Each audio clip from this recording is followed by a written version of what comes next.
Hello and welcome to the Uncommon Veterinarian podcast. I am Dr. Elliot Garber, and with me today is Dr. Carlos Sanchez. He's a zoo and wildlife veterinarian currently at the Fort Worth Zoo in Texas, and I'll go ahead and let him tell us a little bit more about what he's up to right now.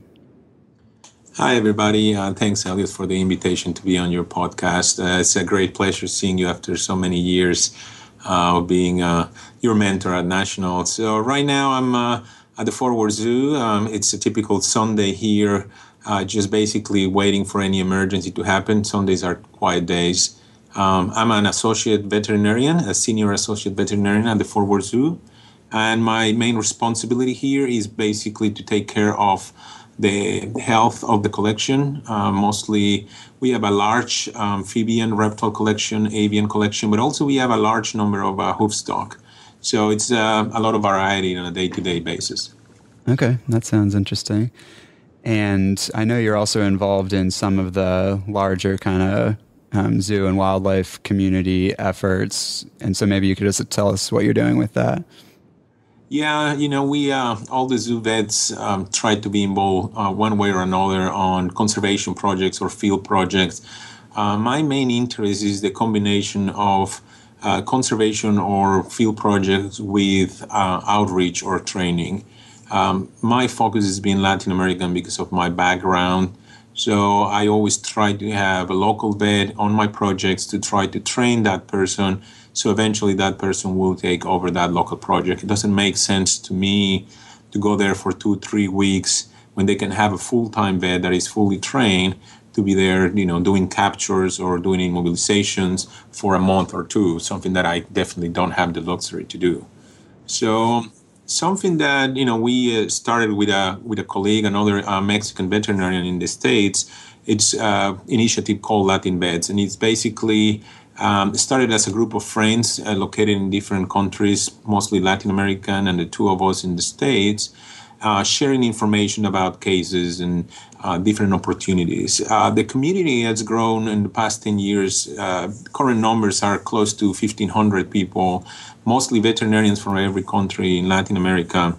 We do have a listserv, Google site, and we now disseminate about 20 emails a day with information from residencies, grants, different opportunities for pre-graduate training, post-graduate training, field projects, and everything in between, in addition to discussing case. So that's been very rewarding, but it takes some time during the day to try to coordinate and moderate the list. That's in addition to the field work that we are still, I'm glad to report that I'm still involved in some field projects. Currently, I'll be going to Zambia to do chimpanzee training course in rescue center in the north part of Zambia. So those are kind of the main initiatives and other smaller projects in Latin America too. Okay. Yeah, well, I know that's a hugely important thing that you and others are working on with the training, because it's a lot of fun, of course, for us to go off to an exotic place for a week or two, like you mentioned. But at the end of the day, it's a lot more valuable to spend that time training up local people who can do it more cheaply and more effectively than we can in the long term. So anyway, let's go back in history a little bit. When did you first decide that you wanted to become a zoo and wildlife veterinarian? Mine is the typical kid story that I always wanted to be a veterinarian. You never crossed my mind to be anything else. I don't remember exactly when was the time that I wanted to be a zoo vet, but I do remember that in the 80s, when I was living in Mexico, and the first giant panda was born outside China, was at the Mexico City Zoo. And my mother took us, me and my siblings, to the zoo. And we basically queue up for 4 hours to get a glimpse of 15 seconds of that baby panda. And that was the equivalent of the National Zoo in Mexico. And, I probably was a kid and I told Mama, I really want to work here. And I think at that point, without knowing, I really started gearing towards to being a zoo vet. I ended up working in that zoo for 5 years before doing some postgraduate training. Okay. So was that a realistic dream at that point as a child growing up in Mexico to want to become the vet working at that zoo, or what? No, not at all. Just like in any other country, it is a very competitive position. Do remember talking to colleagues, and particularly colleagues that are already in the zoo world, asking them, how to get there, and telling them that I really wanted to work at the Chapultepec Zoo. And they basically, you will never be able to do that. It's impossible. It's Mexico. You need connections, etc. And, I was very glad to report that given circumstances, the university is for free in Mexico. But when you finish your university, you got to work 6 months for free for the government. And one of the places where you can do this is the zoo. They only have 3 spots a year, and there are close to 400 applicants. And in the year I finished school, I actually applied for it, and they chose me. And, after that, I finished, then they offered me a job, and I ended up staying there. So it was circumstances. It's always hard work, a combination of hard work, luck, perseverance, and all those things. Yeah. So had you done any work during vet school or before with wildlife species, or that was really the first exposure? That, what we call the social service, that is the work for free, was my first experience with zoo. I had done a little bit of biology in the field, but very basic stuff. So that was my real first encounter with zoo medicine. Wow. And that just really opened the door. You must have impressed them. Well, it was a fun day. I love it. I mean, I'm 20 years into this job, and I still wake up and I'm excited to see what kind of puzzle I'm going to be working on. Okay. Well, that's what we all dream of for our career. So it's just a matter of figuring out where that right fit is for each of us individually. Exactly. So you said you worked there for about 5 years before going on to some kind of postgraduate training. What was that? So in 97, I applied for a scholarship to do a master's in wild animal health at the Royal Veterinary College in London.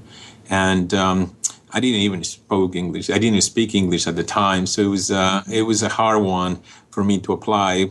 When I passed the first round, they requested evidence of English proficiency, and I had to really study hard before the exam.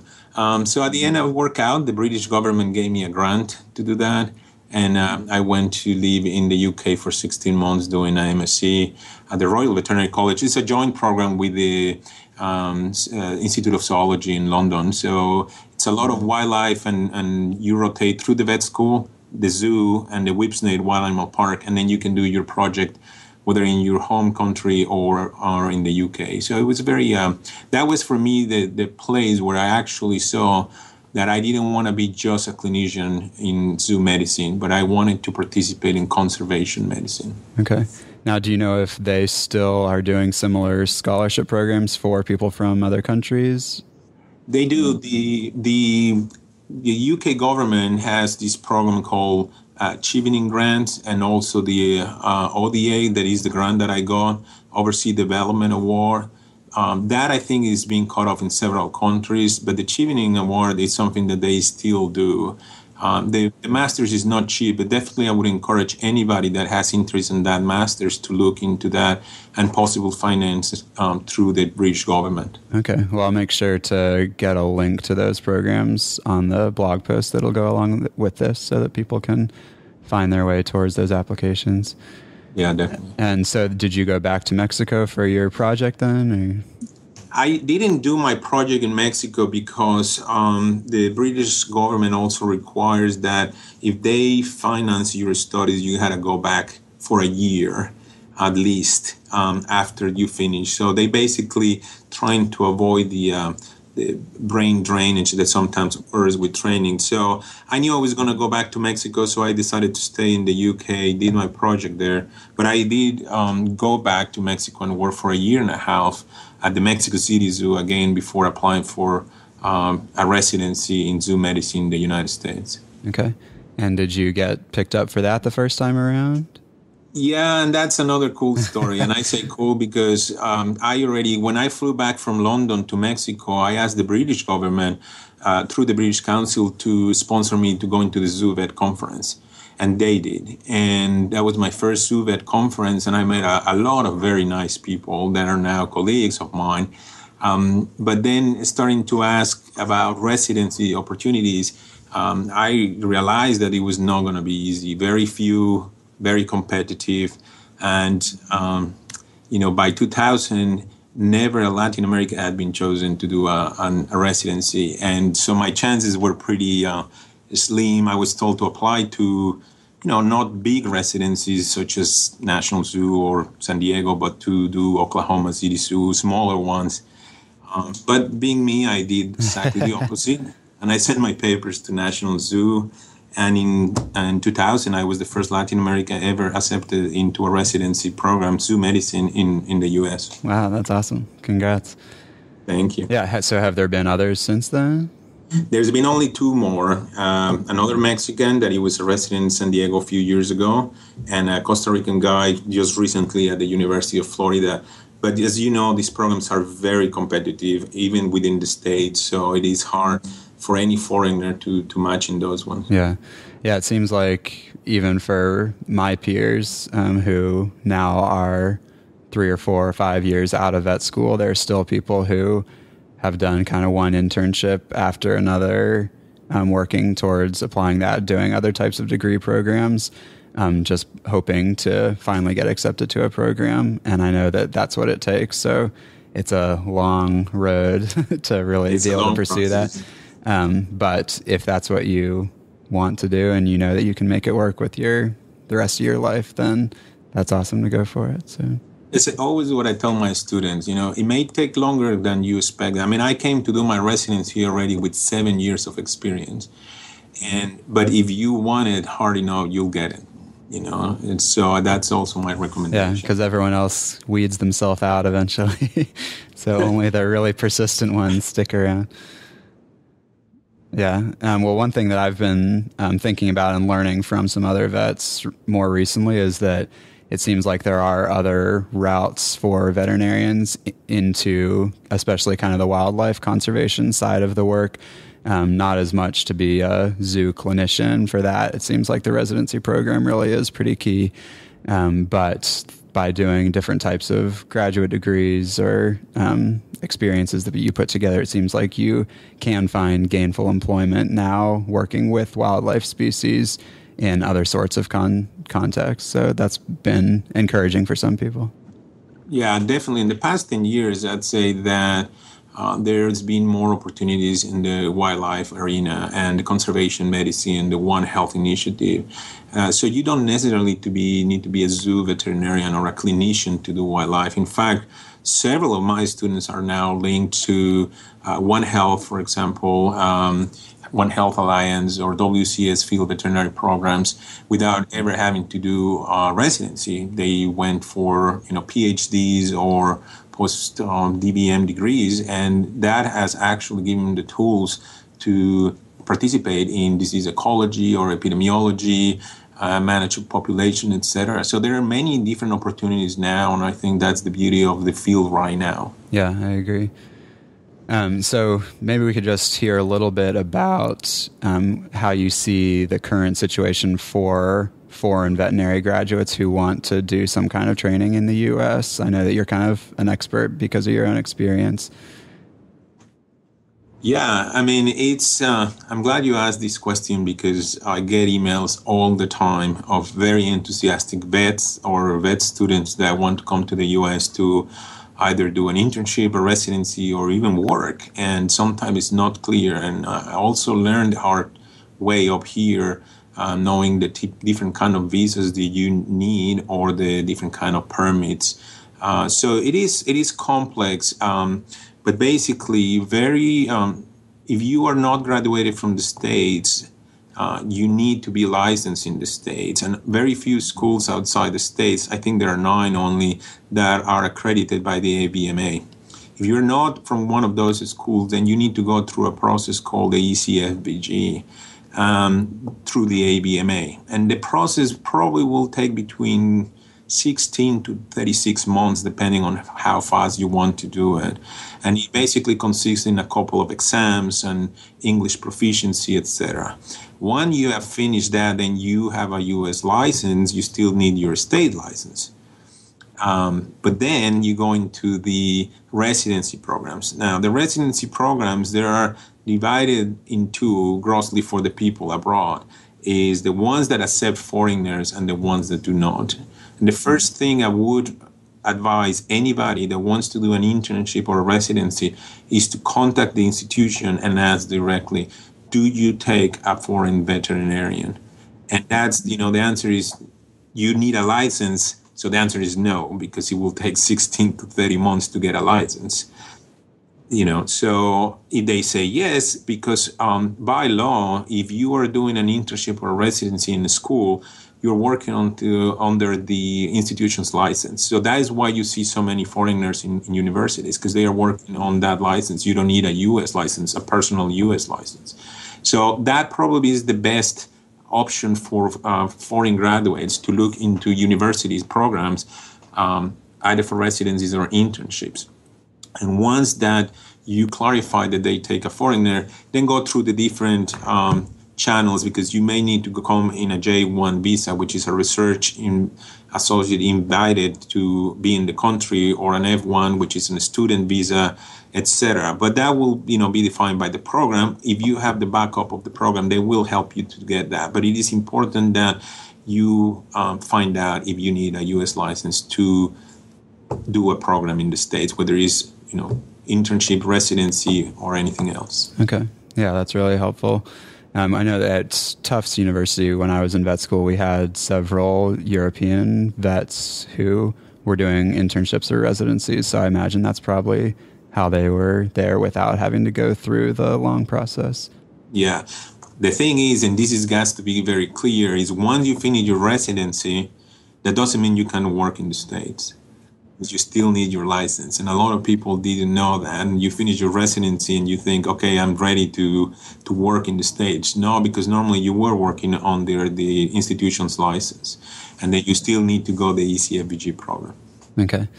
Yeah, well, we make it difficult. I guess that's good for us native United States citizens, but not for the rest of the world.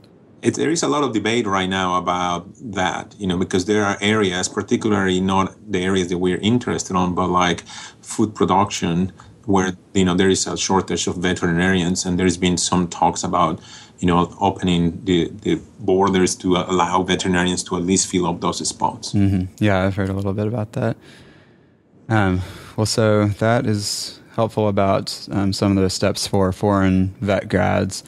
Maybe could you just tell us a little bit about how your positions have changed since the residency program, and maybe if you're able to go into a little bit of the specifics of what your financial realities have been like? I know that that's something that is the first thing out of everyone's mouth when they say you want to be a zoo vet is, well, they don't make any money.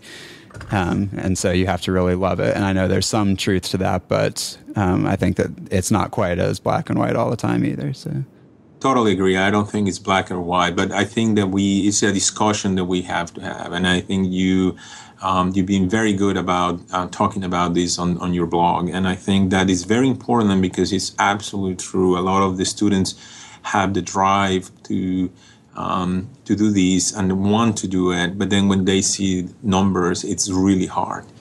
My case is a little different from for most people because I told you my university is for free, so I don't have any loans to pay. That's a big help, obviously.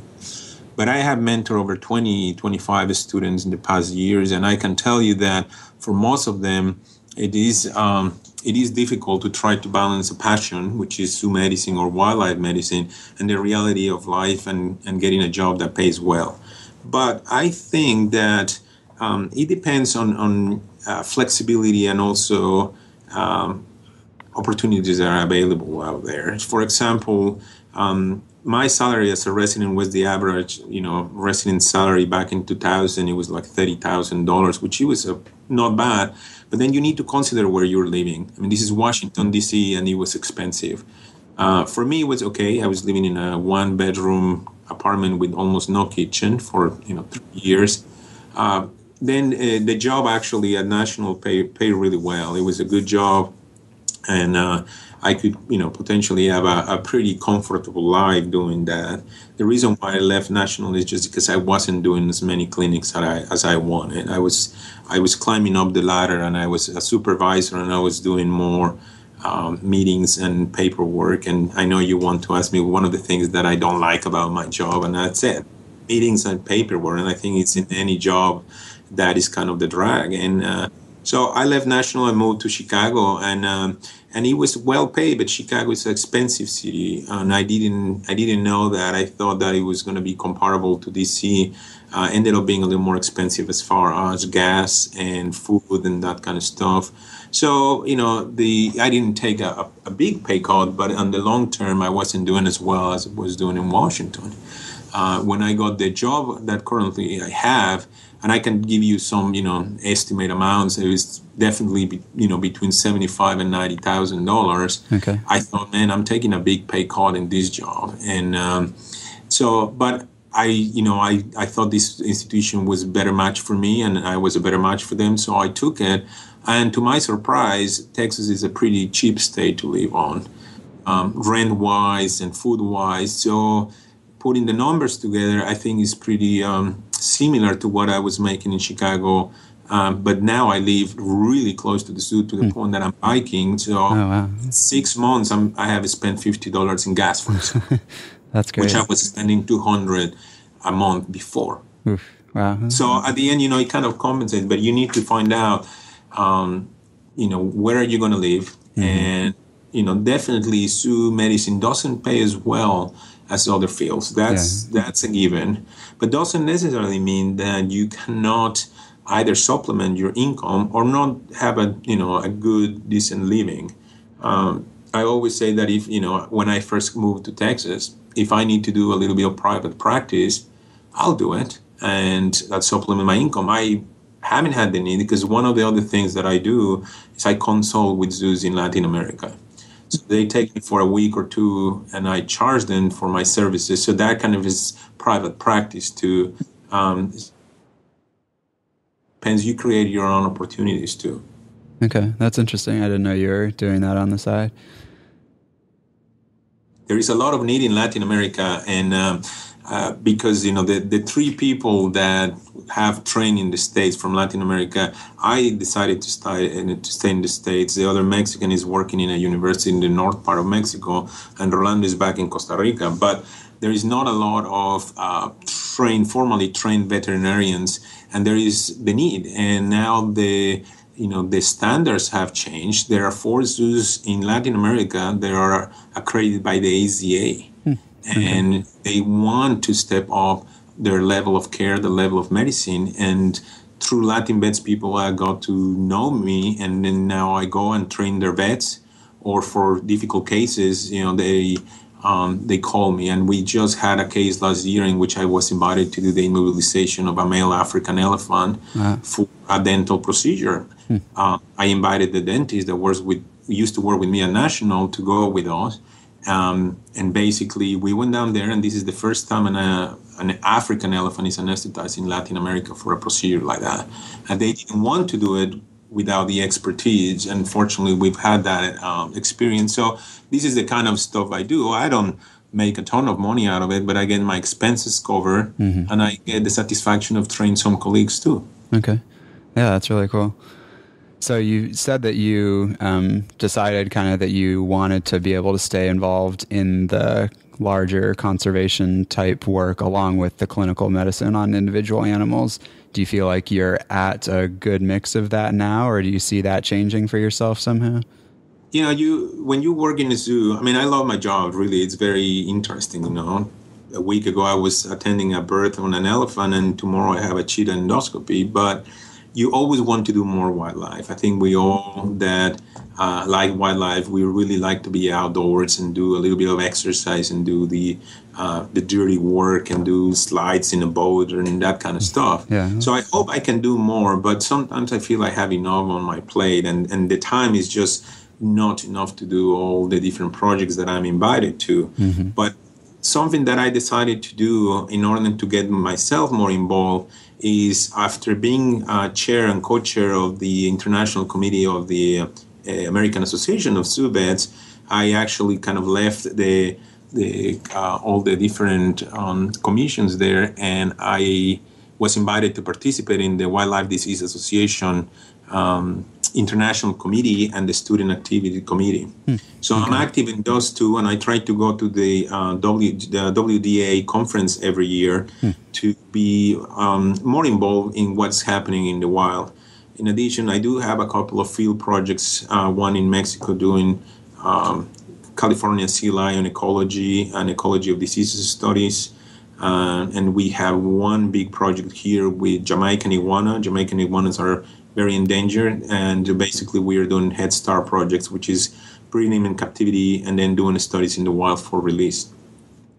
So yes, I would like to do much more, but then they're going to fire me if I'm not working here full time too. Yeah. So that is, I guess, the hardest balance, but it also depends on the institution. If they want to support you, they will.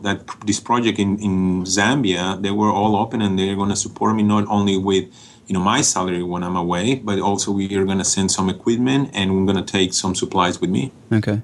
Yeah, I've wondered about that for the zoo vets, because it seemed like most zoo vets do get to go out occasionally to do that kind of project. And I've wondered if they're having to use their own vacation time for that, or if typically the zoo will continue paying them their salary because they want to support the conservation efforts, or what. And they're both ways. I can tell you that I know, friends that use their vacation time. And in this case with the chimps, I told my boss, like, if the zoo wants to support me, it'll be great. But if not, I'm going to take those 2 weeks off of my personal time off, and I'm going to go. And she, checked with the administration. They're like, no, the zoo wants you, wants you there, and it's good for the zoo to be involved in these kind of things. So we put the logo on the leaflet, and then, I got the full support. But sometimes you got to take your time off, and, we all enjoy. It's somehow it's a different kind of vacation. Yeah. Okay. Well, beginning to wrap things up here, but if you could just take a minute maybe to tell us the things that you most love about your job and your work and what you do as a veterinarian. What I like the most is the daily challenge. There is no case that is similar to another one. And again, I see my job as a little bit as a detective work. And you got to put together all these cues and all these keys to try to put together a case and figure out what's wrong with the animal. And that is what is fascinating to me. You never stop learning. There's not enough time to keep reading journals. And it's not only, the Journal of Zoo and Wildlife Medicine, but all the internal medicine journals in small and large animal and reptiles. And so it's always fascinating that you need to keep learning, and you need to keep challenging yourself, doing different procedures. 2 days ago, I had to do a vaginoscopy on an elephant. I had never done that. But I've done plenty of endoscopies to know how to probably do it, and then just figure out how to do it safely without getting smashed by the elephant. So, that is the part that I love the most. Is every day is different. And since I've been working in Mexico, my motto is, routine is never routine. You always have something different on your plate, whether it is rectal prolapse in a toad, or you have a C-section in a lion. You never know what's going to be waiting for you in the hospital. And I think that keeps me going. And I want to do clinics for another 10 years if I can, and then maybe retire or do field work or just teaching people. But I enjoy that. Is the most fascinating part of my job. Okay. And you mentioned that the paperwork and meetings are the kind of tedious part. I was hoping you weren't going to say it was supervising all the annoying vet students like me that scared you away from the National Zoo. But it's funny because I am really hard on my students, as you remember. Not in a bad way, but I take my role of mentor really to heart, and I quiz you guys. And, sometimes it's like, man, maybe I'm being too hard. But I'm still in very good terms, and most of my ex-students are, friends of mine. And I think that I like that part. No, the students are actually a joy. They create more work for me and for us, but They also are very helpful, and I really enjoy that. In fact, we're just opening the preceptorship program here now because it was closed for a year, and I asked my boss, and so we're just starting again. So I'm really happy we'll have students. I think the other part that is not pleasant or I dislike the most is sometimes how frustrating can it be. Even with all your training and studying and putting hours and hours trying to put together a case, due to the nature of these animals, they hide disease, and sometimes it's really hard to figure out what's happening. And even, you do an autopsy, which in animals is a necropsy, and you don't know what happened. That is frustrating sometimes. And then sometimes it's with something obvious that because of anatomy or something else you missed, and that makes you feel bad. You feel like you could have done better. And it's always a struggle to try not to get attached to the animals, to, particularly long-lived animals, and something happens, you feel like it's your pet too, Yeah. Okay. Well, thanks for sharing that. Just kind of a final question. Do you have any parting advice for aspiring students and even for veterinarians who are really thinking about whether they could get back into the zoo and wildlife field? Of course, there are a lot of undergrads and high schoolers and vet students who are actively involved in that dream, but I've also heard from a surprising number of practicing veterinarians who, after being out doing small animal clinics for 5 or 10 years, realize I really did used to want to be a zoo vet. So what happened to that? Do you think that's even possible at all, or what? It is possible, absolutely. I actually have ex-students of mine that did private practice, and now they are, staff veterinarians in zoos around this country. So it is very doable. It is not easy, just trying to be very honest. But I always used to tell my students, and I still do it in spite of the field that is getting harder and harder, is don't let anyone tell you it's not possible.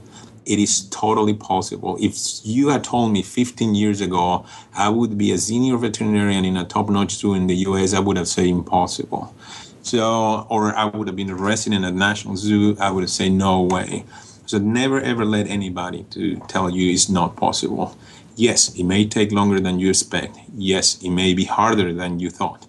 But at the end, if this is what you want, you will find a way to make it work. And I think now that there are more people out there with advice, your blog is fantastic because it can help people to guide. There are so many, how do I do this? How do I go back?